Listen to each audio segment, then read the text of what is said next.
We have seen a brief introduction in the previous lecture on antiferromagnetism.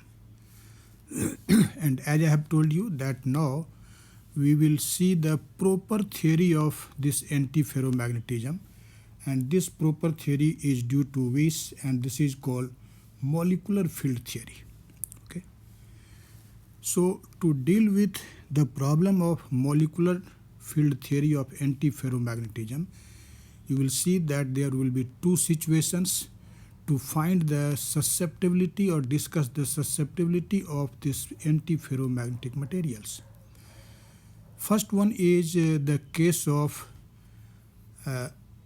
the temperature which is greater than Neel temperature. That is, we will discuss the antiferromagnetic susceptibility above Neel temperature.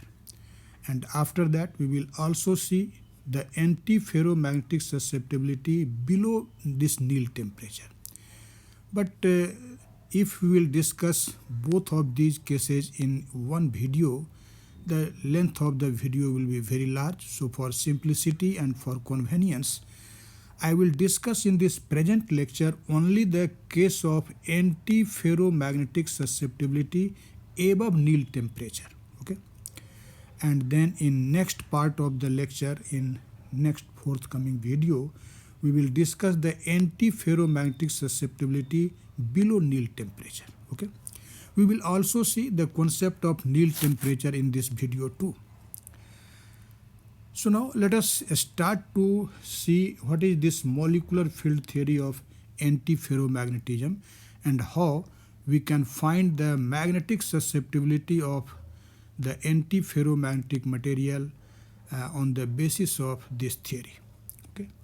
And for this you can see this figure. Actually in this figure I have considered a body-centered cubic structure of an antiferromagnetic material.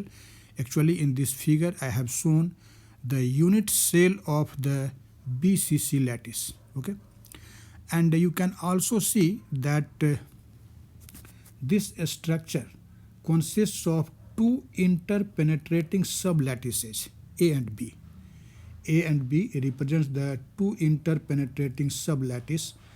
It means the lattice may be assumed to be made up of two sub-lattices, one with the lattice point or the atoms with up spin, then the another will be of down spin, because you know in antiferromagnetic material the adjacent spins are in opposite direction.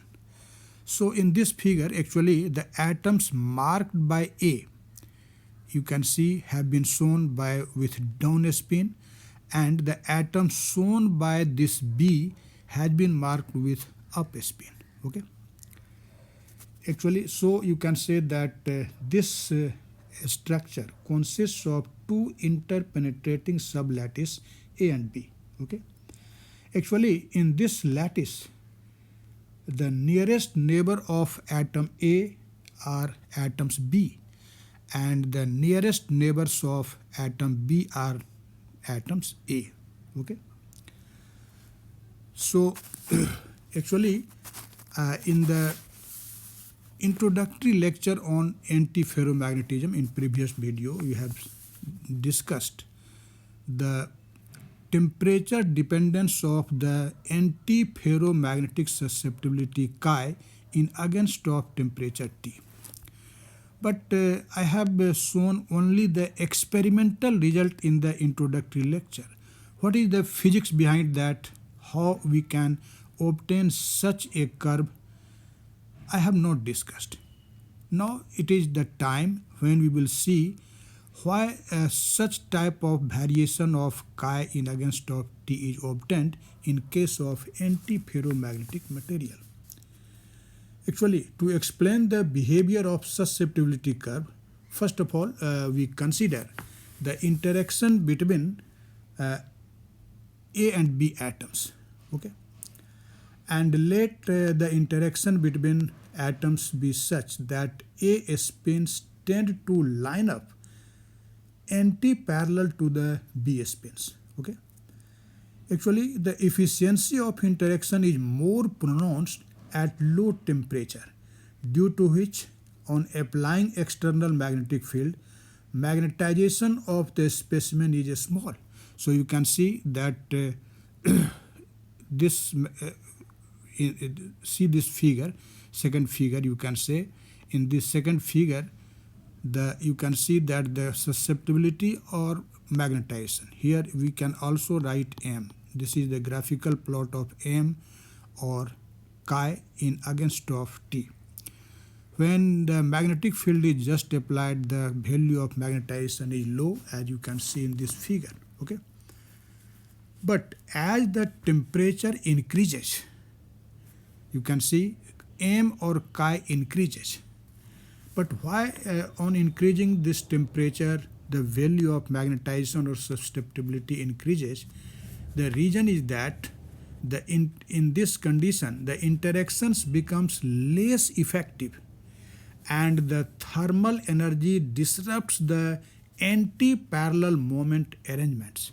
That's why on increasing temperature, the magnetization or the magnetic susceptibility of antiferromagnetic material increases. Okay. Actually, this results in the increase of susceptibility with temperature. Okay, or the increase of magnetization with temperature.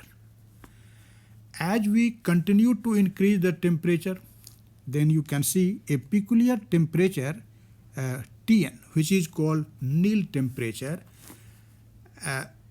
comes.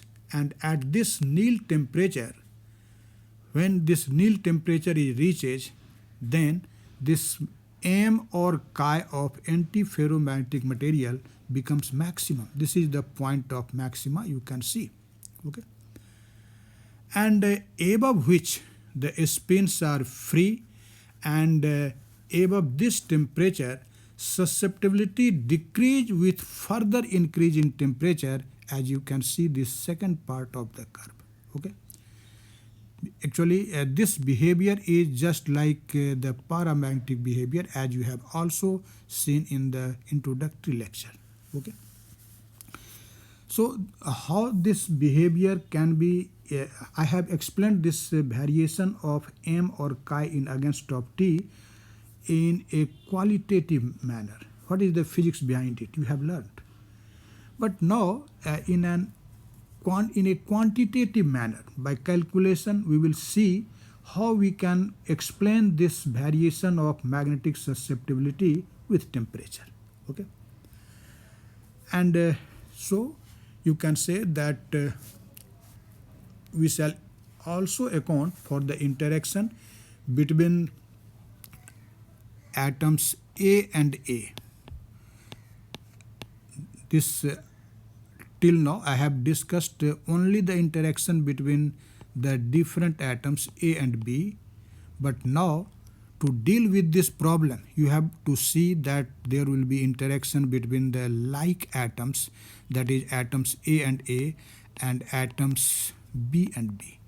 So apart from the interaction between A and B, we have to consider the interaction between AA and BB atoms along with the AB interaction.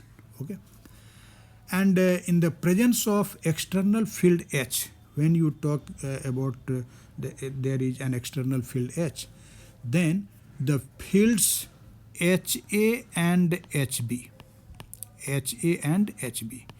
Actually here HA is the effective field at the site of A, and HB is the effective field at the site of atom B. Okay. What will be this HA and HB? Actually, for this we will have to think about the concept of intermolecular field proposed by Weiss in the theory of ferromagnetism. Okay. So on the basis of Weiss theory of ferromagnetism, where Weiss has considered actually the internal field, you can define what will be the value of the effective magnetic field at the site of atom A and at the site of atom B, considering the three types of interaction. One interaction is between dissimilar atoms A and B, another is between A and B and B. Okay. So now let us see. Actually, what I have explained till now, I have mentioned all these things here for your convenience, and so you can note down these things in your notebook, and whenever you will then revise, that will be very beneficial to you. Okay. So let us see. The magnetic field, or the effective magnetic field, you can say at the site of atom A, which is denoted by the symbol HA. That will be equal to H minus lambda AA times MA. You know, according to which theory, the internal field HI is given as lambda times M, where you know this lambda is called the field constant or the internal field constant, okay, and M is the magnetization. So here this lambda AA, this represents the internal field constant for AA interaction, okay, and MA, this is the magnetization of atom A, okay, and minus lambda AB times MB. Here lambda AB, this is actually the internal field constant due to the interaction between atoms A and B, okay, and MB is the magnetization due to the atoms B. And similarly, the effective field at the site of atom B will be given by H minus lambda BB times MB minus lambda BA times MA, okay. You can see that MA, as I have told you, that this is magnetization of sub-lattice A, and MB is the magnetization of sub-lattice B, okay, and these constants lambda AB, this is internal field constant for AB interaction, okay. Actually, as I have told you, our aim is to find the magnetic susceptibility, and you know, for calculating the magnetic susceptibility, first of all, you will have to calculate the total magnetization of the whole crystal or the whole lattice, okay. And if your aim is to find the magnetization of the whole lattice, how you will do it? Actually, magnetization or susceptibility are temperature dependent. And here the Neel temperature plays a very vital role, because the behavior, you have seen the experimental observation earlier of the variation of magnetization and the susceptibility with temperature at temperatures lower than Neel temperature and higher than Neel temperature are different. So definitely we will have to divide our calculation in two parts. First of all, we will see the case of calculation of paramagnetic susceptibility when temperature is above Neel temperature. And after that, we will see the case of calculation of paramagnetic susceptibility of this antiferromagnetic material when the temperature is above the Neel temperature, okay. So if you talk about the total magnetization of the specimen, that will be simply equal to MA plus MB, because the two sub-lattices constitute the whole lattice. So when you will add the magnetization of the sub-lattice A and sub-lattice B, you will get the total magnetization, okay. And we will calculate it particularly in the two temperature regions, one for T greater than Tn and another for T less than Tn. And as I have told you earlier, that in this present lecture we are going to see only the case of calculation of paramagnetic susceptibility above the Neel temperature, that is when T is greater than Tn, okay. Actually, when you talk about a temperature which is greater than Neel temperature, actually in this temperature range, both lattices are far from being magnetically saturated, and the analysis is quite identical to that of the quantum theory of ferromagnetism. So in this temperature range, you can apply the quantum theory of ferromagnetism. And so I have mentioned here the result for the magnetization directly, because we have already learnt this expression in case of the quantum theory of ferromagnetism.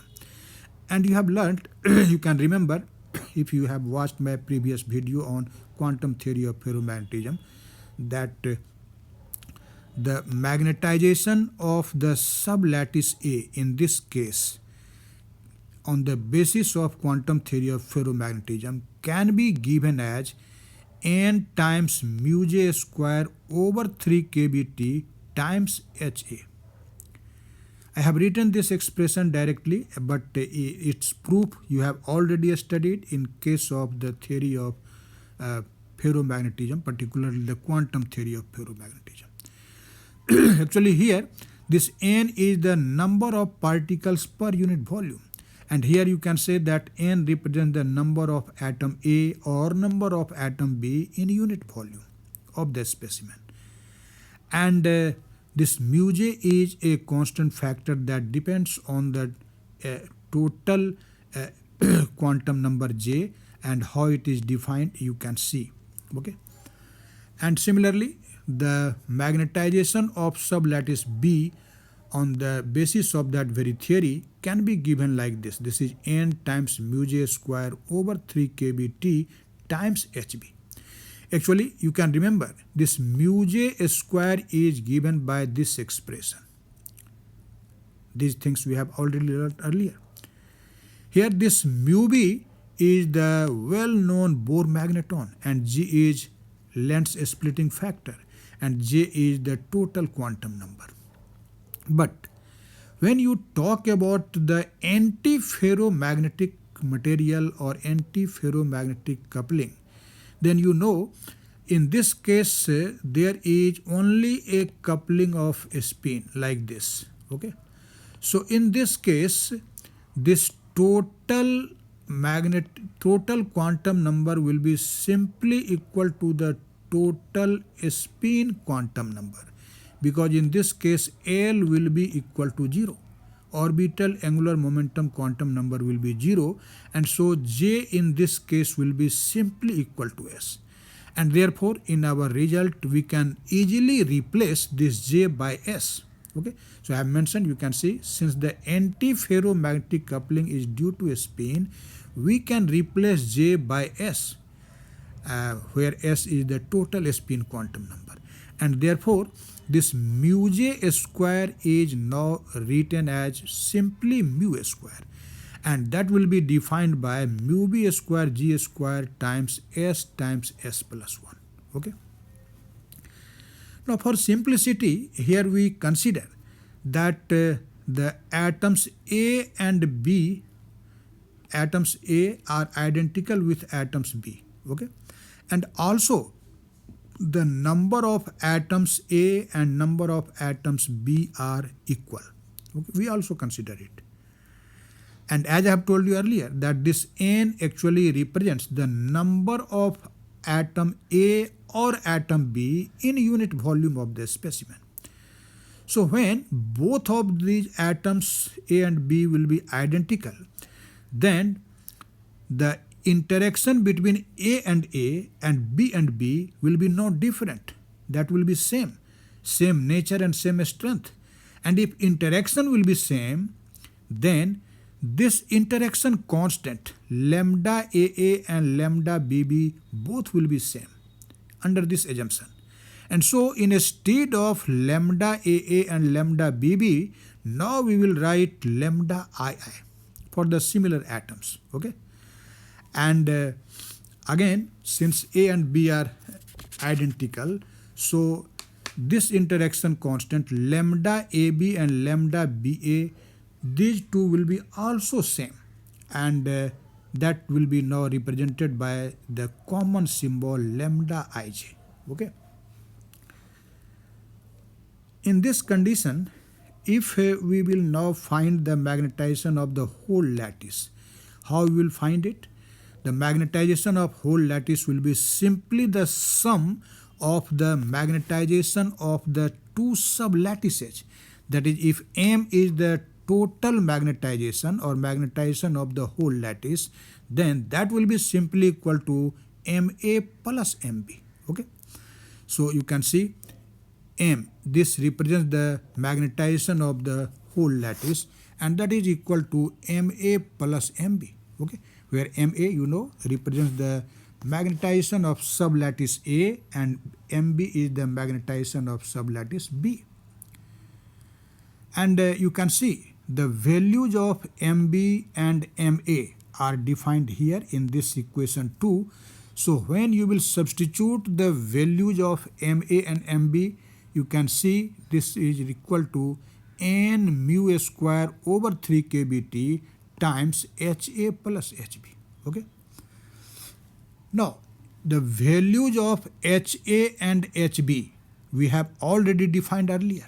Okay. So, and we have also assumed under this particular condition of identical atoms that these interaction constant lambda AA is equal to lambda BB, and that is equal to lambda II, and lambda AB is equal to lambda BA, and that is equal to lambda IJ. So using this result in the value of the HA and HB which are defined here, okay, and then we will substitute these values of HA and HB after introducing these two results, okay, and after this you will get that the sum of HA and HB can be given like this. This will be 2H minus lambda II times Ma plus Mb and minus lambda Ij times Ma plus Mb. And so you can see this is equal to n mu square over 3 kBt times 2H minus lambda II plus lambda Ij times Ma plus Mb. Okay. But what is this Ma plus Mb? You know, Ma plus Mb is the magnetization of the whole lattice, which is denoted by the symbol M. So instead of Ma plus Mb, I have written here M. Okay. Now, once you know the magnetization M, then you can easily find the magnetic susceptibility, because you know the magnetic susceptibility chi is given by M over H. Okay. So let us divide the RHS of this result by H. Okay. And then you will get the value of magnetic susceptibility chi. So this is n mu square over 3 kBt times. Now, when this will be divided by H, this H in first term will cancel out, and as the second term does not contain H, so in denominator there will be H. Okay. So this is minus M over H times lambda I plus lambda Ij. Okay. But this M over H, this is again equal to chi, you can see. So this result is written as chi equal to, now 2 has been taken as a common factor. Okay. So this is 2n mu square over 3 kBt times 1 minus chi over 2 times lambda I plus lambda Ij. Okay. Here chi have been written in at the place of M over H. Okay. Now, instead of this constant factor 2n mu square over 3 kb, I have written C. So chi is now equal to, you can see, C over T times 1 minus chi over 2 lambda II plus lambda Ij. Okay. Now, for getting the value of chi, as you can see, since the term in RHS also contains chi, so let us bring this term containing chi in LHS. So when this term containing chi will be brought in LHS, our result will be chi times 1 plus C over 2T times lambda II plus lambda Ij equal to C over T. Okay. And this can be written as chi equal to 1 plus theta over T. Here theta has been written at the place of this much. Theta has been written at the place of C over T times lambda II plus lambda ij. Okay. Mark this. This result is very important and this will be used after some time, you will see. Okay. And so when you will take the LCM, then this will be chi times T plus theta over T equal to C over T. Now this T and this T will cancel out and you can see the magnetic susceptibility chi of this antiferromagnetic material is given as C over T plus theta. This is the most important result for the magnetic susceptibility of the antiferromagnetic material when temperature of the specimen is above the Neel temperature, that is T is greater than Tn. Okay, I have written this result directly in my introductory lecture. Now you can see how we can say that chi is equal to C over T plus theta. C has been written for this, you can see, and theta has been written for this. Okay. Now actually this is a very interesting result, and actually this expression describes fairly well the experimental susceptibility data on the antiferromagnetism of most solids. It means this result is experimentally verified. Actually, you can note that in case of ferromagnetism, we had T minus theta instead of T plus theta. Okay. In the expression for chi, as I have written it here, in case of ferromagnetic material, you have seen that chi is given by C over T minus theta. Okay. So in general, for the structure, we have taken lambda ij greater than lambda ii. Okay, in general, and so that whatever the value of lambda ii, whether positive or negative, we assume theta will be always positive. Okay, this theta will be always positive, and therefore according to this result which we have seen, according to this result, at high temperature antiferromagnetic substance behaves as a paramagnetic substance. Actually, in fact, on the basis of these three results, I have shown the variation of 1 over chi in against of T. And from here you can see that the 1 over chi versus T comparison between para, ferro and antiferromagnetic material above their critical temperature, that has been shown here. Actually the plot here shown illustrates the difference between paramagnetic material, ferromagnetic material and the antiferromagnetic material in the high temperature region. Okay, so this is how we can calculate the the antiferromagnetic susceptibility of the material when temperature is above the Neel temperature, or you can say in the region of high temperature. Okay. Now, till now we have considered that at a particular temperature, the paramagnetic susceptibility is this antiferromagnetic susceptibility is highest, and before that and after that its value decreases. Okay, and that very temperature is called Neel temperature. But actually now we will see in a quantitative manner the idea of this Neel temperature. Okay, and this is also very important for the students who have been asked a question to write a short note on Neel temperature. Actually, what is this Neel temperature? Actually, this Neel temperature is the temperature at which Ma and Mb, that is the magnetization of sublattice A and sublattice B, have finite values even in the absence of external magnetic field.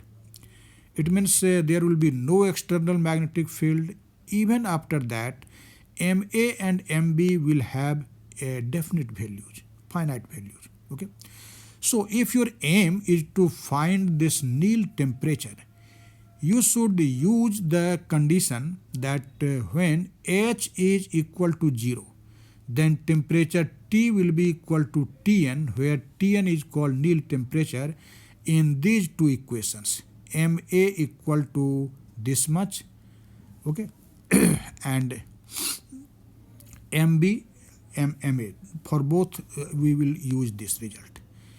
You can see Ma, as you have seen earlier, is given like this, and Ha is given like this. Okay. But when you will take H is equal to 0, okay, when you will set H equal to 0, then you have to replace this T by Tn.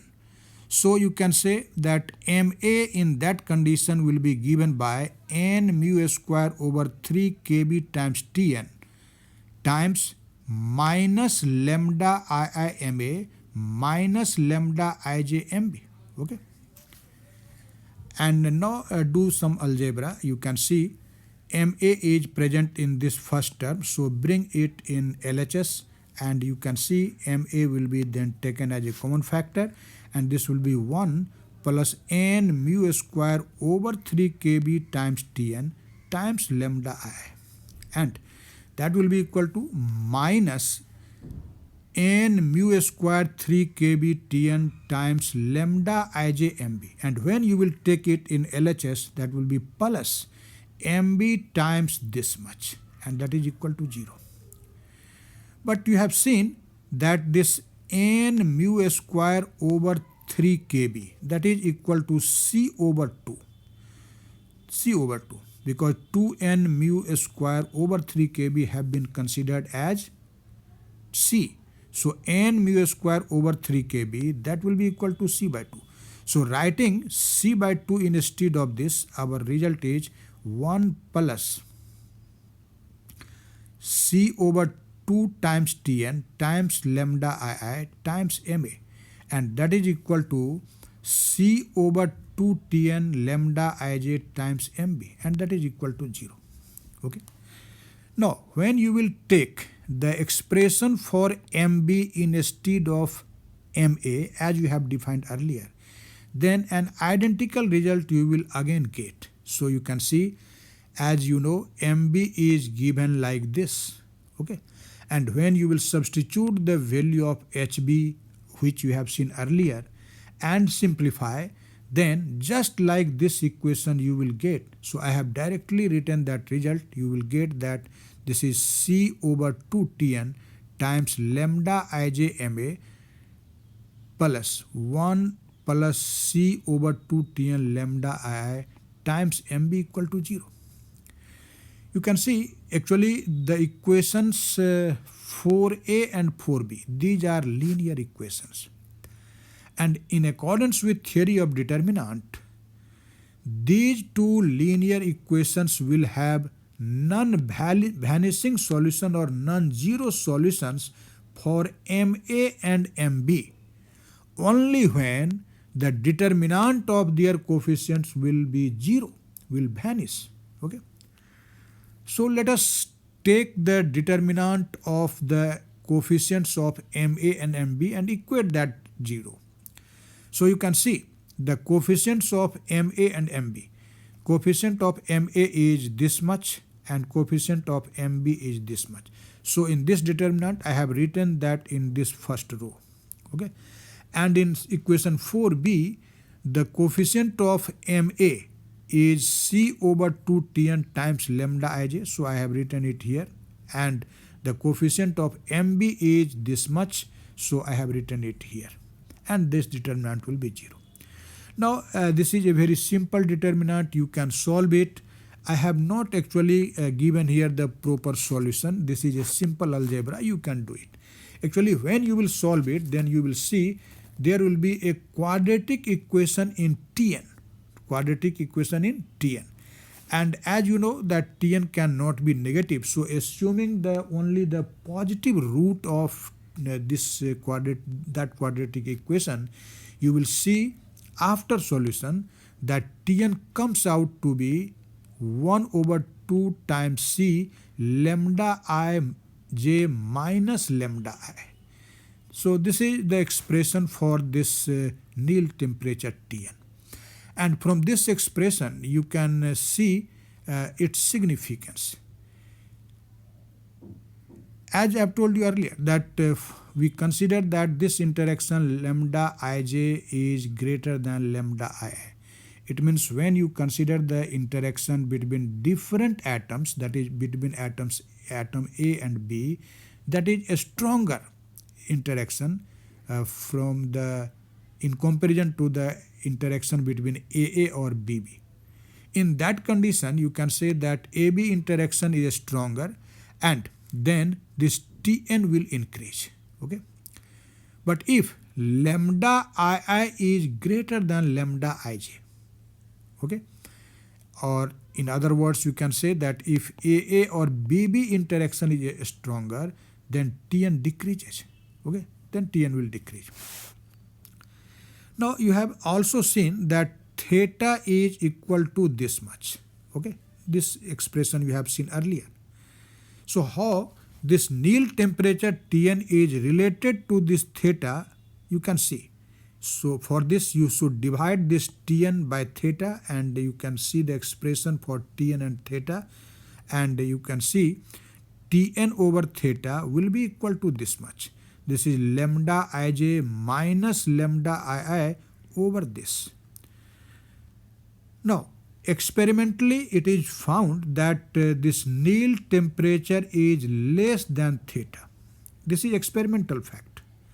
And if Tn is less than theta, that means lambda ij minus lambda ii will be less than lambda ij plus lambda ii. But if this is smaller than this, definitely lambda ii will be positive. This will be greater than 0.